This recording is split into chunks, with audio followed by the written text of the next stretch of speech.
G'day guys, Mr. B here with another ratios video for you. Guys, today we're going to look at how we simplify ratios that involve fractions.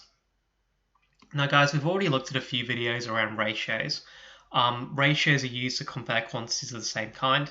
Order is super important for ratios. Ratios don't contain any units.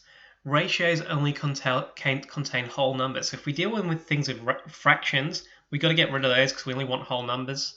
And an example of how we write a ratio is shown on the screen.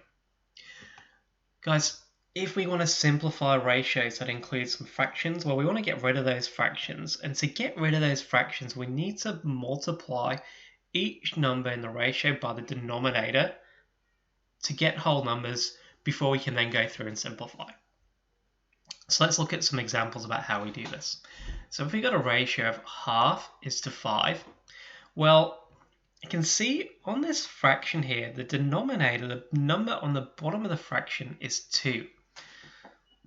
If I want to get rid of this, fraction, I want to get rid of this fraction, I've got to multiply by the denominator.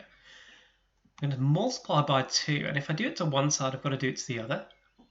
Now if I multiply 2 on each side, well, 2 lots of a half, or 2 times a half, gives me 1.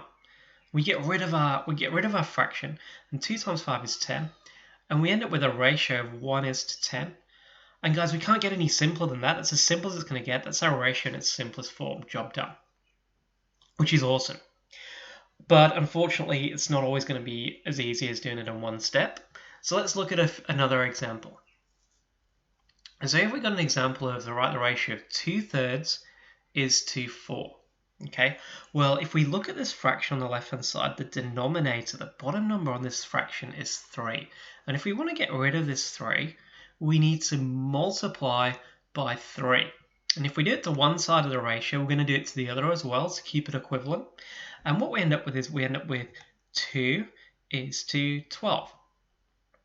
Now what we see this time is, well, they're both even numbers. We can definitely divide both of those by 2. So we can do another step here. The first thing we've done is get rid of the fraction by multiplying by the denominator, and then we are going to divide by the highest common factor, which is 2, which gives us our ratio in its simplest form, 1 is to 6.